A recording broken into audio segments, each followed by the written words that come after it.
আওয়ামী লীগ যদি বাংলাদেশে কোটি মানুষ জোগাড় করে, আমরা তার 10 গুণ মানুষ জোগাড় করব। হাসিনার অস্তিত্ব বাংলাদেশে আর হবে না। যেই বিপ্লব এদেশের তরুণ দামাল সন্তানরা দেখিয়েছেন, হাসিনা বাংলাদেশের মাটিতে পা রাখতে পারবে না। আর যদি পা রাখে, তাকে ফাঁসিতে ঝুলতে হবে। আমি আপনাদেরকে সুসংবাদ দেই, 2013 সালের 5 মে শাপলা চত্বরে যে হত্যাকাণ্ড হয়েছে, এই হত্যাকাণ্ডের বিচার নিয়ে আমরা আন্তর্জাতিক অপরাধ ট্রাইব্যুনালে মামলা করেছি। এই মামলার বাদী আমি।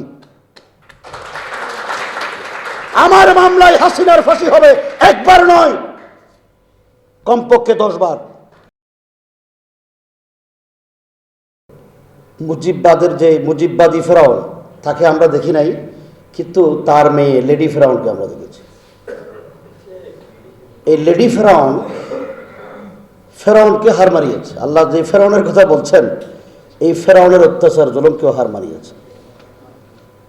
আমার প্রফেসর সাহেব বললেন যে ওনারা ক্ষমতায় থেকে এই ফেরাউনকে জাতির আব্বা বানাইছেন।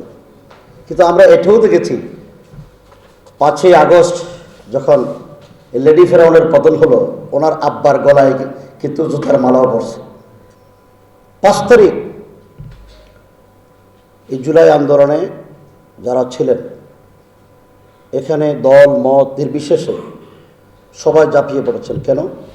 তার একমাত্র কারণ, এই মুজিববাদী ফেরাউনি শাসন আমরা না দেখলেও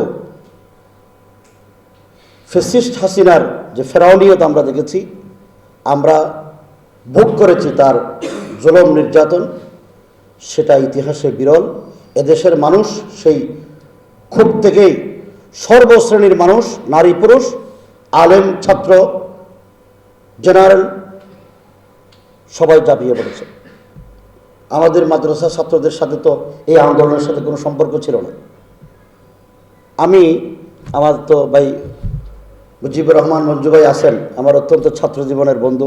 একসাথে আন্দোলন করেছি, ছাত্রলীগের আন্দোলন করেছি আমরা, নাসিরউদ্দিন বিএনপির ছাত্রদলের নাসিরউদ্দিন পিন্টু, হাবিবুন নবী সোহেল সহ। সেই আন্দোলন থেকে আমরা একসাথে মাঠে আছি। জুলাইয়ের সময় এই আন্দোলনে কওমি মাদ্রাসার ছাত্ররা নিজের আইডেন্টিটিকে জাতির সামনে যেন প্রকাশ না পায়, সেজন্যে নিজের লেবাস পোশাক পরিবর্তন করে মাঠে নেমেছে। এই রাজধানীতে আমরা 6,500 ছাত্রকে বিভিন্ন জেলা থেকে ঢুকিয়েছি এবং তাদের পরনে আমরা গেঞ্জি দিয়েছি, কিনে দিয়েছি 6,500।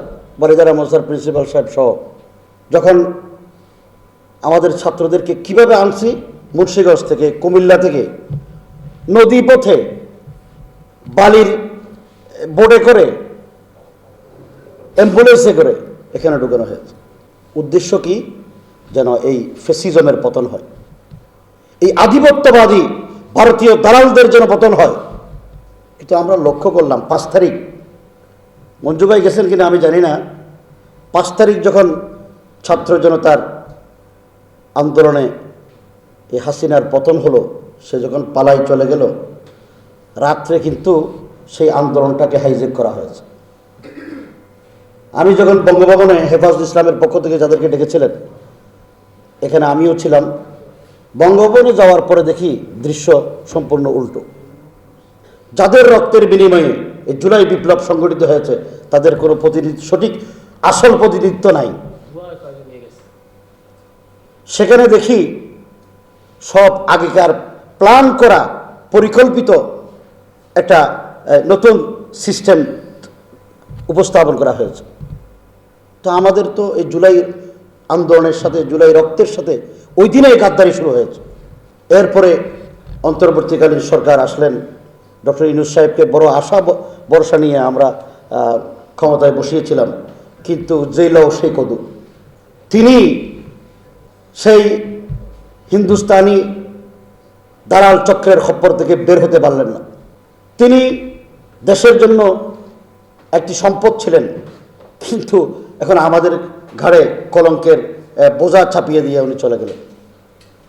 এই হচ্ছে জুলাই বিপ্লবকে হাইজ্যাক করার এক সুদূর প্রসারী চক্রান্ত, ষড়যন্ত্র। কয়েকটা কথা না বললে হয় না। আমরা হতাশ হলে চলবে না। আমি মোদি বিরোধী আন্দোলনে 2021 সালে 2 বছর জেলে ছিলাম, রিমান্ডে ছিলাম 51 দিন। এই 17 বছর এই দেশকে একটি আগ্রাসনবাদী আধিপত্যবাদী রাষ্ট্রের করপ রাজ্যে পরিণত করার জন্যে যে চক্রান্ত আর ষড়যন্ত্র হয়েছে, যে নাটক সাজানো হয়েছে, আপনারা দেখেন 17 বছর জঙ্গি নাটকে আমরা অতিষ্ঠ ছিলাম। 2024 সালের 5 আগস্টের পর থেকে আজকের দিন পর্যন্ত কোনো নতুন নাটক আর সৃষ্টি হয়নি। তাহলে এতগুলো জঙ্গি ছিল, এরা গেল কোথায়? কোথায় এরা লুকিয়ে ছিল? আমাদের যে সমস্ত সাংবাদিক বন্ধুরা আজকে জুলাই বিপ্লবকে অবজ্ঞা করেন, নানা চল ছাত্রীর আশ্রয় গ্রহণ করে এদেরকে কলঙ্কিত করতে চান, তাদেরকে জিজ্ঞেস করি, এই নাটকগুলো যখন ছিল তখন আপনারা কোথায় ছিলেন?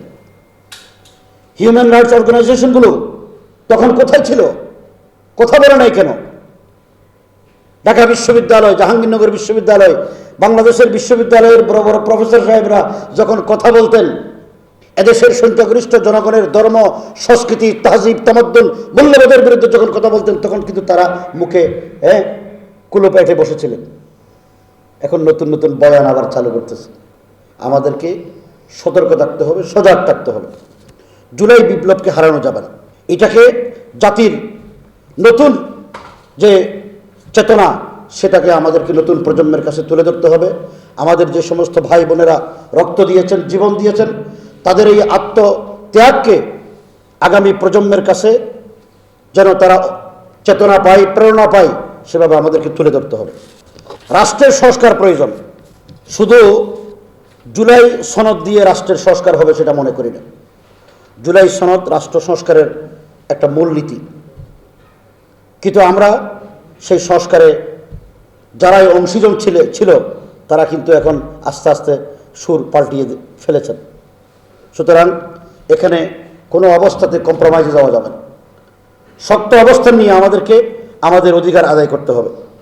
আওয়ামী রাজনীতি, আওয়ামী ফেসিবাদী সরকারের আমলের যে পূর্ণ রাজনীতি, আমাদের এখানে তুষার ভাই আছে, মঞ্জু ভাই আছে, আমাদের নতুন প্রজন্মের ভাইয়েরা আপনারা আছেন। বেশি লোকের প্রয়োজন হয় না। এক শেখ মুজিব যদি বাংলাদেশটাকে ধ্বংস করে দিতে পারে, আবার নতুন নেতৃত্ব সৃষ্টি হবে, যে একজনের মাধ্যমে বাংলাদেশ পৃথিবীর সামনে মাথা উঁচু করে দাঁড়াবে। সেরকম নেতৃত্ব আমাদের তৈরি হবে। হতাশ হওয়ার কিছু নেই। শেরে বাংলা ফজলুল হক তো বাঙালিই ছিলেন, হোসেন শহীদ সোহরাওয়ার্দী বাঙালি ছিলেন, মৌলানা ভাসানী বাঙালি ছিলেন, মৌলানা আত্তার আলী রহমতুল্লাহ আলাইহি বাঙালি ছিলেন।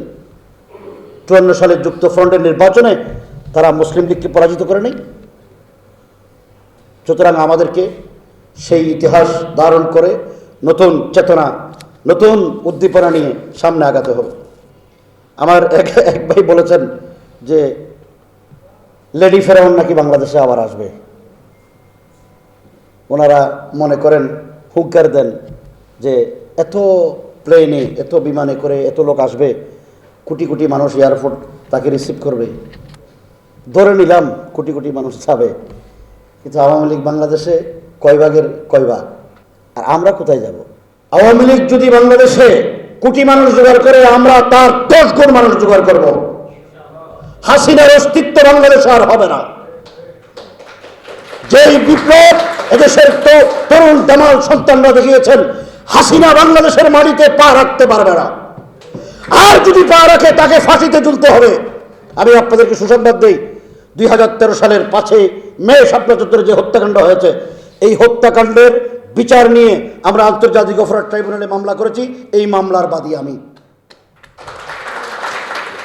আমার মামলায় হাসিনার ফাঁসি হবে, একবার নয়, কমপক্ষে 10 বার।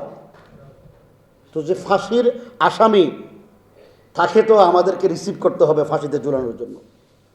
আমরা হাসিনাকে রিসিভ করব ফাঁসিতে ঝুলানোর জন্য, এই দেশের আওয়ামী লীগকে প্রতিষ্ঠিত করার জন্য নয়।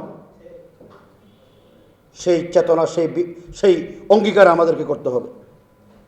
এবং আমাদের প্রফেসর সাহেব বলেছেন যে আমাদের লড়াই চালিয়ে যেতে হবে, একাডেমিক লড়াই, কালচারাল লড়াই। বিভাজনের রাজনীতি আমাদের দেশ থেকে মুক্ত করতে হবে এবং বাম এবং রামপন্থী যারা আজকে জুলাই বিপ্লবকে অস্বীকার করে, তুষার ভাই বললেন যে তাদের নেতৃত্ব না থাকার কারণে তারা একটা আন্দোলন, একটা বিপ্লবকে অস্বীকার করে, এই অস্বীকারীদের বিরুদ্ধে আমাদেরকে সতর্ক থাকতে হবে। changeTV.press, এক ফোঁটা হলুদ নেই।